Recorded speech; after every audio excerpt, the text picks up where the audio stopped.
Hey there, welcome to saas.unbound podcast. I'm your host, Nadeina, Head of Growth at saas.group. This year, look, we're buying wonderful SaaS businesses to take them to the next level and to hear each other with inspiring founders and experts to get an inside scoop on how they made their business success. So today with me is Cornelius, co-founder at Opinary and CAO and CEO of the SaaS division at Affinity Global since their acquisition.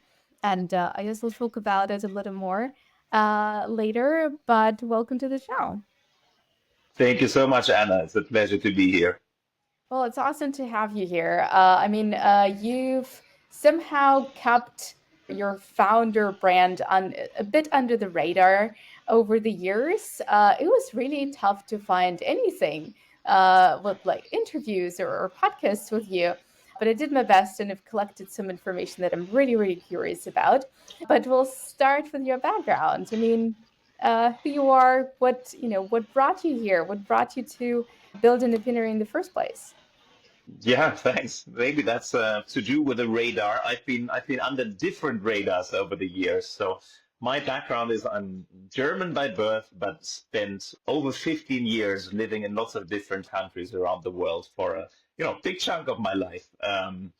From the UK to the US to Russia a long time ago, to Nigeria, and it was this journey that eventually led me to founding Opinary because being so far away from our native Germany, I felt I was losing a real sense, a feel what was going on at home. And was at McKinsey building up the West Africa office in Nigeria when I felt, well, let me learn from the best people that I'm experiencing here. Everybody has a side hustle.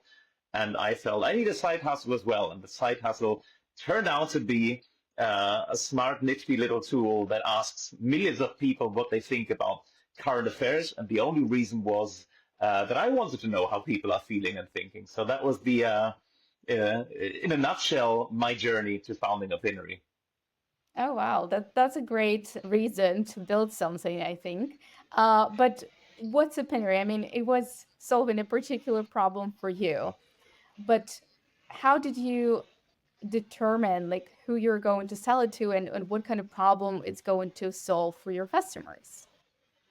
So that's a really good question because not all of those questions were solved up front. A lot of those very important, crucial questions for any successful SaaS business we learned along the way. But you're completely right. For this to have any impact, it needs to solve more problems than just, my own expat living. And the most instrumental part at first was my co-founder, who also happened to be my sister, Pia, who was running product management for the editorial side of Axel Springer, the big publishing house. And she was saying, well, funny that little idea you're toying with. We're actually really struggling to engage and understand our users. Everybody's sharing all they can on Facebook and Twitter and all the other platforms back then. We know next to nothing about our audience. So that was the first sense when I learned, this might not just be a fun, little tool for users, but solve a crucial problem for publishers on the web. So that was the first pain point. Publishers actually getting to know their audiences better, out of which the current product evolved. And when you say, what is Opinary? Opinary is essentially a polling and voting tool. You might know the little speedometer needle integrated on e-commerce, marketplace, or media and publishing sites that asks you a very simple question. Lets you share your view with a single tap, see what everybody else is thinking. That's the key driver. Users love comparing themselves to others. And then crucially on the business side, help site owners not just engage their users, that's sort of the vitamin that we started with, but also collect vital first-party data, drive conversions, and run better and more effective advertising on these audiences. So that's what it evolved to from that very simple, hacky voting tool that I came up with in Lagos, Nigeria. Okay, now that makes sense. And since you started talking about, the evolution of the product, and I found that very, very old video of you, I think 8 years ago or something, where you were explaining kind of the first. ideation, the first MVPs, of what Opinary was supposed to be at some point. And I think you mentioned you even thought you will just send PDFs to publishers, I guess, with the reports of with the polls and stuff. And I mean, I think it's tough to recall this stuff, right? Because I just watched it last week. How did the product evolve? How did you get to that needle? And yeah, what was it? The customers that pushed you in that Yeah. direction? Was it your roadmap that evolved into this? So I think the product has evolved along three dimensions: how, what, and for whom. And if we start with the first one, which is what you mentioned, the how, well, there's some needle moving somewhere, and a week later somebody gets a PDF report.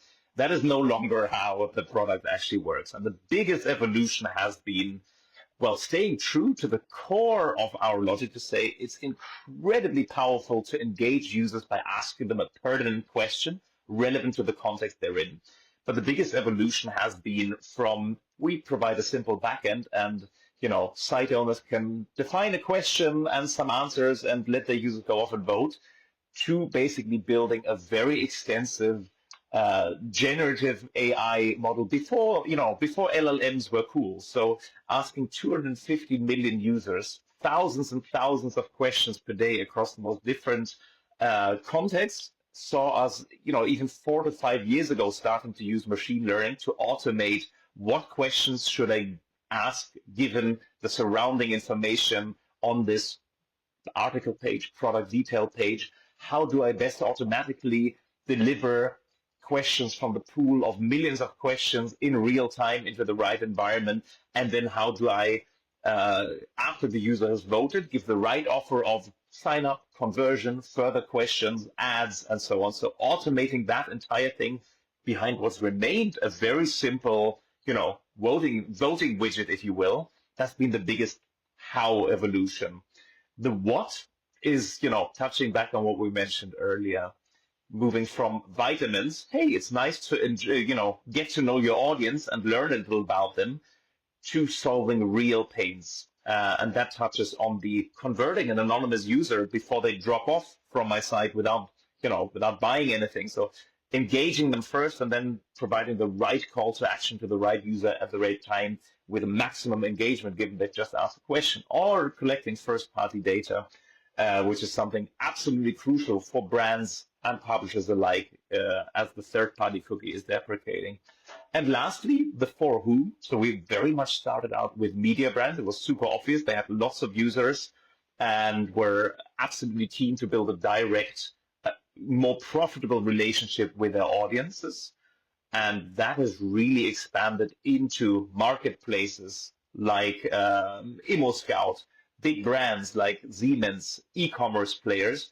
Because essentially, when we talk about the painkillers, all these players face the same issues. They need to build a direct relationship with their users, know them very well, and not give that intermediating role to the walled gardens, to Amazon, to Meta, to Google, and all the other players. And that's what we can help them with. So our scope of who our SaaS clients are has really expanded as well.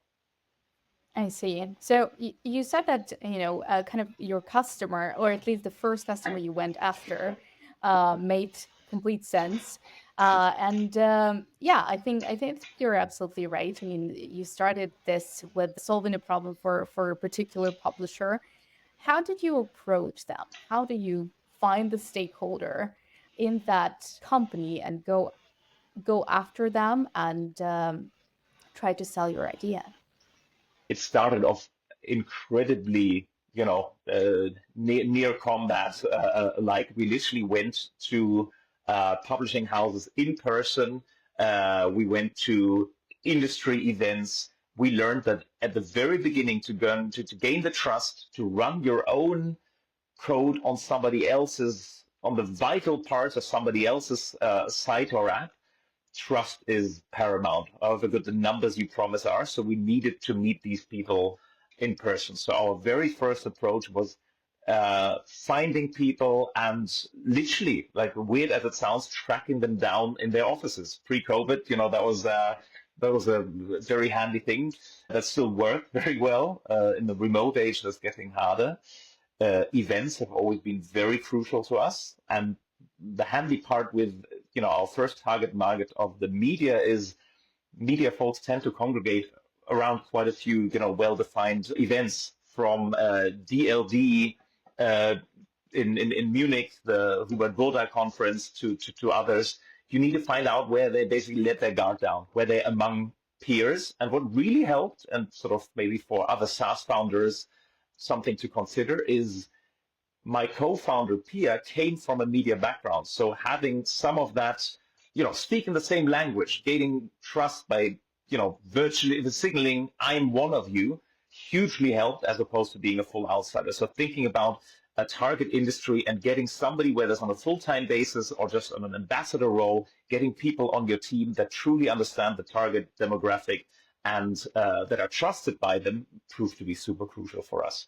That was the beginnings. And then, of course, things and channels we've been using expanded from classical content and inbound marketing to channel partnerships. Very important. There's lots of people serving this kind of clients that we seek to serve in a non-competitive ways. For example, data management platforms, the big platforms like Lotame, OnePlusX, and others who build the data infrastructure, who are always happy for more powerful first-party data to flow through their pipes. So working with them to increase the value of their own offering while helping sell our offering has been very instrumental in recent years. And maybe lastly, one thing probably doesn't count quite as guerrilla marketing, but I mentioned we have 250 million users a month around the world.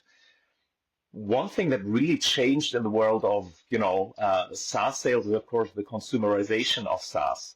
And all these personas that we sell, at the end of the day, they're also users. In the same way that Slack grew by identifying small groups within big companies. That same way, these users also encounter our tool on other sites, and we've been working quite hard on finding smart ways to channel them to our site and say, well, if I'm engaging with this tool, if I'm sharing my data, if I'm converting by using a smart question on somebody else's website, then why shouldn't my users be doing the same? And that's been the biggest part, not basically proving by letting users and clients experience what we do in the real world rather than just telling them. That's been a very powerful lead and conversion driver for us. Yeah. Okay, that's fascinating. Well, just wanted to come back to events and, in-person connections and also to partnerships that you mentioned.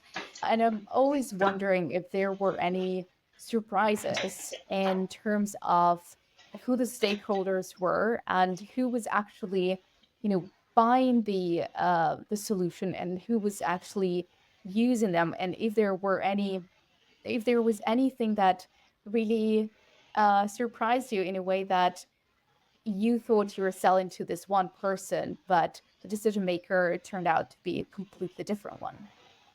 Absolutely. So it was maybe, to a seasoned SaaS operator, this isn't surprising. To me, it was absolutely surprising back in the day, given, you so often hear people say, well, we are talking to Microsoft. And of course, as you know, there is no one Microsoft. There's lots of different people within Microsoft with different goals, different ideas, different incentives. And within that, yes, you can have such diverging setups between person A. Let's take the publisher example. The newsroom is super excited about the product, but doesn't have the budget. The person who has the budget might be sitting in audience development, or where reader revenue gets created, speaks a totally different language to the newsroom, to the editors, but has the money, has the purse strings. And finding out who in that decision-making unit needs to be excited, who should ideally not block it, but also not stand in the way too much, who eventually has the wallet to pay for it, and then orchestrating your story and bringing value to each of these parts has been a big learning curve for us, especially in the beginning. And also now that we're expanding two brands to e-commerce players, understanding, for instance, where do content and marketing agencies responsible for the websites come in, where are the different decision makers there, and getting them all on board. We're able to, accelerate quite fast because we're leveraging those learnings. And one surprise, definitely, I think, or one easy mistake would be to say, oh, finally, I find out who's paying for it now, so that's who I need to focus on because they've got the money, so that's where I need to be. Not quite so. In a complex setup, you very often really need to convince those that aren't the ones making the purchase decision in the end, but are going to be the important influencers internally, or the ones who could block you. So I think mapping that proverbial Microsoft out and understanding exactly who's in there, who's interested in what. And I think I would add, especially for big sales, getting ready for the understanding that very often in many organizations, these different parts aren't very good at talking to one another. That needs to be you. You need to be convening them around the table. You need to be speaking to the product and tech folks in their language, to the commercial and sales folks in their own language. Do not just expect for flawless communication to happen internally in the client organization. Rather help them see the value collectively. Yeah, sure. That makes complete sense. We just had quite a few conversations about that on the podcast about how to create the partnership and the relationship that makes sense and how to find that person that yeah, not necessarily has the money, but would influence the decision either way. Do you have any favorite success story that really stuck with you that where you could convince somebody that you thought you would never convince, or somebody for whom Opinary really helped move the needle? Actually, it was just last week. So one big thing for us at the moment is internationalization, both beyond continental Europe, into Asia, into the US. And we had one client, actually whose name I can say, DMG Group in Ireland, huge media and marketing conglomerate in the UK and in Ireland. And we've been driving first-party data collection for them, a topic they've been grappling with, been spending lots of money on, and been struggling to derive the right signals from their audience just from contextual analysis of their reading consumption. And there was just this eureka moment last week when the first analysis ran on what uplift on both volume and monetization of their first party data we drove for them, and the contact person on the call screen. I looked at the data, and Opinary is absolute dynamite. You can quote me on that. And our case studies at the moment are fairly data driven, quite somber, clear, analytical to the point. We didn't have the word dynamite on there yet, but as it was meant purely positively, that drove a lot of excitement and joy around the team. So that's my most recent favorite success story. Absolute dynamite. Let's see how long it takes for that quote to be with some emoji all across our website. I loved it. That's great. That's a great story. There, there is data. There is Excel sheets and everything, and then there is just pure dynamite. It's Pure dynamite, exactly. good. All right. Well, I obviously went to the website and just, judging by what you're saying about the number of customers and the number of users and the fact that you do work with all these big outlets, I assume that you're mostly sales led. But judging by the size of the team, I think I found like maybe three, four salespeople on the team. It's a fairly small team for what you're doing. So could you explain to me how it works? How do you keep the team so lean? Yeah, no, on the SaaS sales side, that we also have a small ad sales operation, but that's separate. So yes, on the SaaS side, the core Opinary product, what we're talking about here, that has been true for the longest time. The reason we've been able to operate like that, a number of reasons behind it. One, historically, a very well defined, very tight focus on core demographic of news and media publishers in continental Europe. And within those, very much an inbound and partnerships driven model that I've described earlier. So that has been true for the longest time. That said, and I'm sure we're going to talk about it more later, two big shifts have happened. One is we've successfully started serving clients from Other domains, e-commerce, marketplaces, big brands, user-generated content sites, social networks, and so on. Much wider addressable market there. Literally thousands and tens of thousands of potential clients. And the second part is we have had M&A activities. And we had a big global firm take a majority stake in Opinary, and they have a whole machinery of sales development reps, SDRs, that are really beefing up our sales efforts, especially along those new verticals. So yeah, very lean for the longest time, but also with an aggressive growth spurt happening currently, both in terms of who we're serving and where we're active in terms of regions. That is really getting beefed up. All right. Well, since you mentioned it already, right, I definitely want to ask about your decision to sell. Tell me more about the deal. You just said that it was a majority stake. So, what were you building with an exit in mind in the first place? Or, that was kind of a spur of the moment, hey, that's a great deal. We should take it kind of situation. Yeah. So, we were building with very little in mind in the very first place, given that this was an obscure side hustle before we really found, a big pain to solve and a great market to address all those, 8+ years ago. In the meantime, though, no, this was no spur of the moment. This was very well thought through because what we realized were two things. One, huge shifts in the industry that I've been touching on, the demise of the third party cookie, and essentially a complete reordering of what personal data looks like, how it is obtained, and how it is used for anybody who addresses, who runs, who has an audience, who has customers, who addresses them with marketing and advertising messages. This is changing the entire landscape for all publishers, all commerce players, all advertisers alike. And we felt very well positioned to really benefit from that, given that we collect data in a very privacy friendly, actively consented way by users to say, only if I want to share, not just how I feel about this topic from yesterday, but also, what my next car might be, all those core questions that users share with our clients through our tools. And then, though, realizing we probably, given how big the potential was, ourselves were um, under resourced to take advantage of that on the global stage. So, when asking ourselves, do we have the scale and the resources available to us in our setup to really grow fast, especially in the US and in Asia Pacific?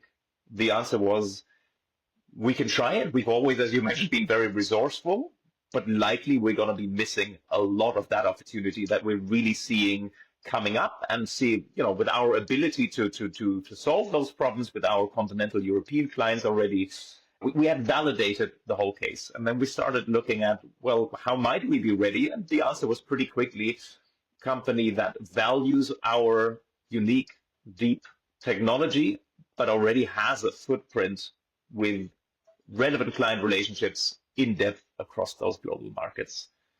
And nothing spoke against it, basically. We said, we want to grow this. We see the potential. We didn't sell to just get out of it. Quite the opposite. We wanted more and faster. And thus, the way to get there in that current market wasn't just blindly raising more capital, but ideally intelligently finding a partner to lift that potential very quickly. And that's what we went out there with in a very deliberate, planned out way.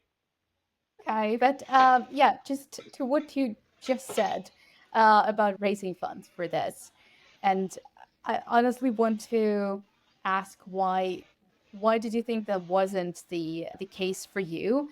Just because you thought you needed somebody else in like established in the region and with a certain experience, like you mentioned, or is it also because, well, with the VCs, there is a potential for growth, but not as much maybe help or resources that they would be able to give you in order to really help operationally?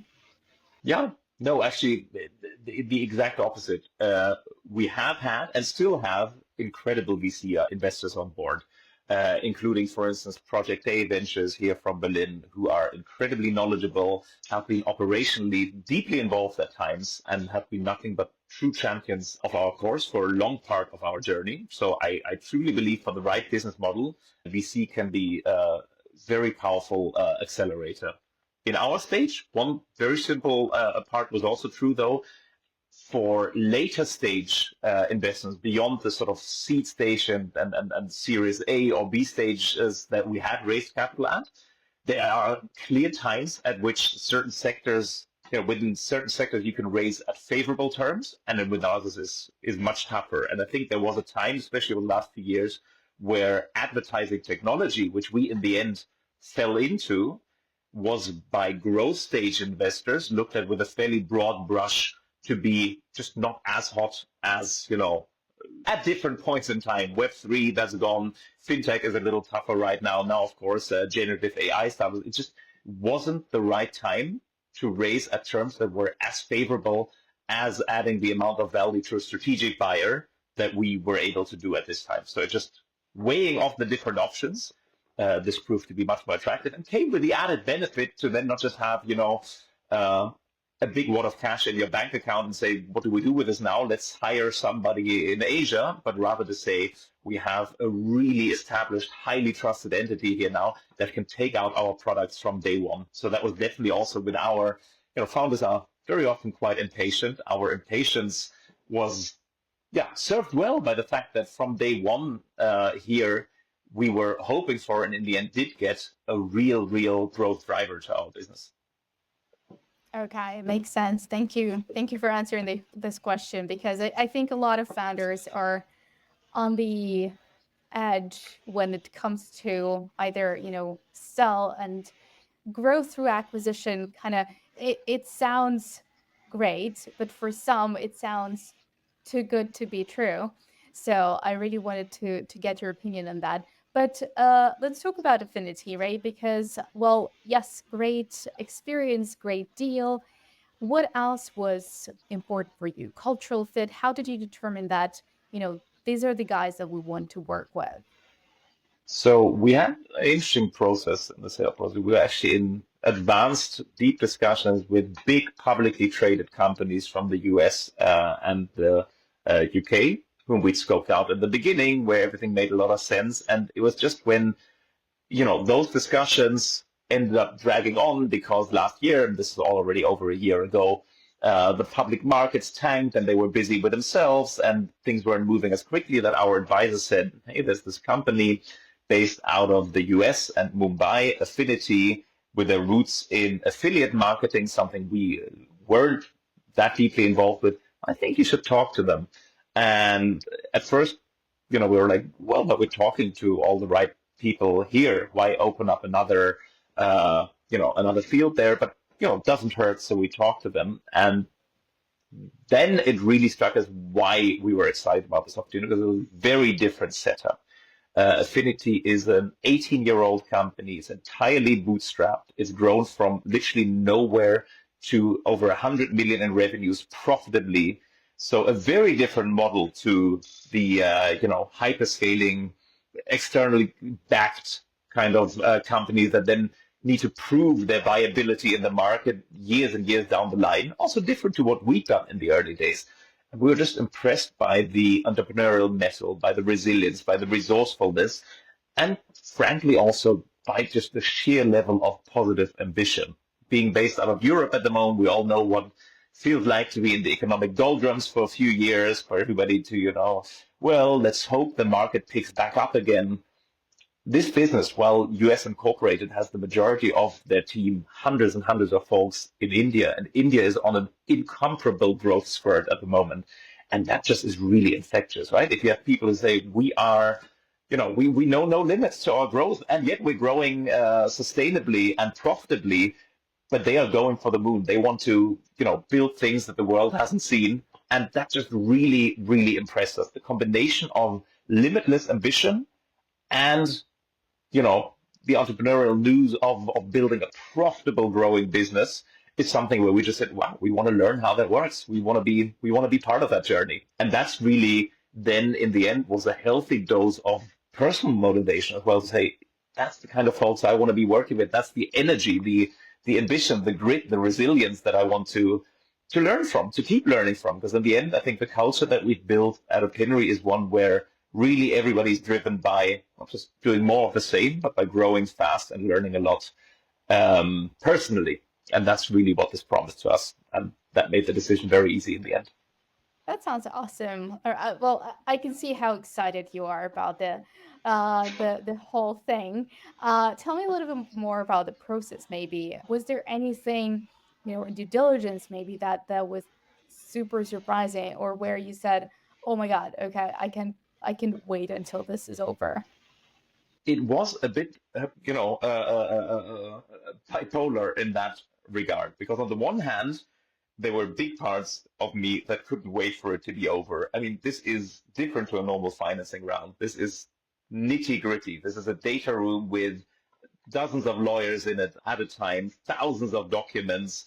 Questions not just about the core operational health of your business, but finding a rental contract for a subleased office in a different city from 5 years ago and finding out if there's liabilities connected to it. This is not my usual strength, dealing at that level of detail with something that's not business critical. That part, is just interesting to learn how much in depth a buyer goes if they're not just you know leading a financing round, but actually buying a business. On the other hand, though, what was fun about it, the whole process, of course, it takes a few months, drags on, really takes most of your time. You're dealing with incredibly smart people and helping them to truly understand your business, learn their perspectives, positive and critical, and get to know your business from a whole new perspective. And lastly, I spoke about learning a minute ago. This kind of deal making is also, delicate balancing act. Do three things at the same time, basically. You haggle and negotiate all the time. They want to buy low, you want to sell high. That's the first one. At the same time, this is not a one-off transaction. You're creating the future together. You're brainstorming how we will build this, how will we do that. So you're both sitting at opposites at the ends of the table in one regard and next to each other at the same time in different ways. And yeah, of course, setting up a personal working relationship for the cultures to merge and to work with each other. So just psychologically, it's a fascinating process. Yeah, absolutely. I would love to know more and go into a bit more details, but I also want to know, well, now this is over, right? And you announced that you're now one. What's next for you? What's next for Opinary? Does it now grow as still an independent kind of company, independent product? Are you guys merging? Like, what is the plan there? Yeah. So let's go with the team first. I said, this is we want to give the team scope to grow. I think one really great metric that shows how much skill Affinity has had in running this integration is we are virtually complete still. So often you have teams draining talent after an acquisition. This hasn't happened. We've literally retained the entire team, which is something I think quite rare because we have a fine balance between freedom, but also leveraging, as I mentioned, the resources. And Opinary is growing rapidly in the US and in Asia, particularly. So that part, the team is here, the team is enjoying the ride, and the added resources and energy and scope for growth there. Me personally, I've taken on another division within the wider Affinity group, Nucleus Links. We could probably do a whole nother episode. It's a fascinating SaaS business specifically for affiliate publishers, bringing essentially artificial intelligence to affiliate marketing, which is an industry that has in many ways operationally not changed since 1999. So manually including affiliate links in content, and then hoping somebody clicks on them and buys, having very rudimentary analytics, automating that entire workflow and spicing it up with some really path-breaking AI is what nucleuslinks.ai does. If you're in that space, hit me up or let's talk on this business another time. And also running M&A and capital markets for Affinity. So, I mean, this is a business on a, as I mentioned, very well-defined growth journey. So if there are in the listenership profitable and growing businesses in the wider marketing sphere, hit me up. Happy to talk. Our corporate development efforts are are buzzing. Affinity keeps growing. That is And motivating. lastly, yeah, well, I'm sure we can collaborate. And on the Opinary side, yeah, just executing on that vision to go global, the part that, yeah, frankly, we struggled with prior to the acquisition for lack of resources and bandwidth, and executing on that plan. Hope that isn't interfering with your line on that part. No, but it's yeah, it's great that you said that we have to do another episode because well that's what kind of what I'm trying to do with the founders that we acquire because it's two very different conversations when you have one right after the acquisition, like it's months since then, and everything is kind of in a honeymoony state, but also everyone is so drained because like you said it's a very long, very peculiar process, and it's a totally different conversation when it's half a year in and everyone's kind of like settled and they know what they're working on and they know if it was the right decision. But yeah, it will be very interesting to see how you grow within the group, and also how different it would feel to operate within such an incredible big team. But yeah, while we're at it, the last couple of questions that I wanted to ask are the usual on the pod. What has been so far for Finnery or for you biggest win, biggest failure? Is it the sale, or was there something else as a win that you can also reflect on? Well, I'll start with a failure and work my way up from there. It's just a funny anecdote that came to mind when we were talking just now, which was we had the very first idea, had the first media clients, got some visibility, got an inquiry from Europe's biggest educational publisher.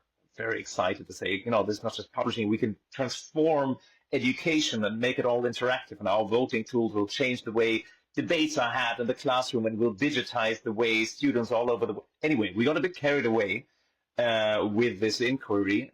Turned out in the end, this big educational company wanted to just use our image rights to print out our voting tools and hand them out on paper in the classroom. So, you know, pupils could just make their little X on our scale of opinions where they stood.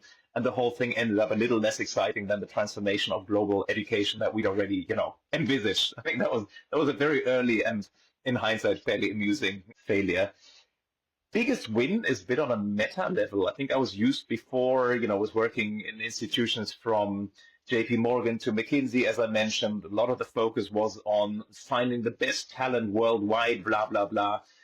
Startups never had, you know, especially early on, the luxury to get all the big brand names in there. And our biggest win and learning was you really don't need to. Finding people who are inherently motivated and hungry and do not even yet know and haven't been told all their lives how great they are, and giving them a lot of freedom in daily operations to do more than they thought they were capable of has been, I think, both the most rewarding uh, and fun part of building this team and building this journey. So also in terms of, if we have a particular hack, something that works magic for us, it's giving people responsibility, letting them swim out wide, while knowing that if something goes wrong, you've got their backs. I think that's really by far been what's been most enjoyable, and also testament to that, the number of Opinary alumni that have turned into founders themselves that never would have seen themselves as technology or SaaS founders before they joined. I think that's something that we're very proud of and that we want to retain. That's a great win. And well, you stole my other line, but well, I'm getting used to this. But yeah, Sorry. I'm still going to ask you about a hack, and maybe you'll have to now come up with another one. But yeah, what's the hack that worked or works still magic for you? So I think that the people part is the biggest one. Maybe one other hack is also just a very obvious one I mentioned up front, going to events to find your first customers. Not everybody you meet out there is necessarily going to be a first customer. And, with the SaaS group, for instance, Tim and Toby, for instance, are incredibly smart folks we've seen again and again around the, tech and entrepreneurship circuit. Uh, we've never sold anything to them, but this is the kind of networking and connection that can really make a difference when you're trying to solve a tough problem, get a new perspective, find new ideas or inspiration. So, especially in a still hybrid or remote age, going out there, finding people, even if you don't need anything from them immediately or they don't need something from you, has been a very powerful driver of learning and inspiration for us. So keep keep going out there. Yeah, that's a great hack, and I'm totally behind it. That's what we've been trying to do all the way. Thank you so much for sharing the wisdom, the hacks, the wins. I think they're amazing, and just the way you're talking about it, I can see how excited you are about this future journey. And like I said, I'm happy to extend the invitation for the next year and see how you feel and how you guys settled within Affinity. And yeah, maybe even see Opinary working somewhere here in Asia and try it myself. We're on our way. Looking forward to giving a good rundown next year, Anna. Thank you so much. Thank you for your time and take care.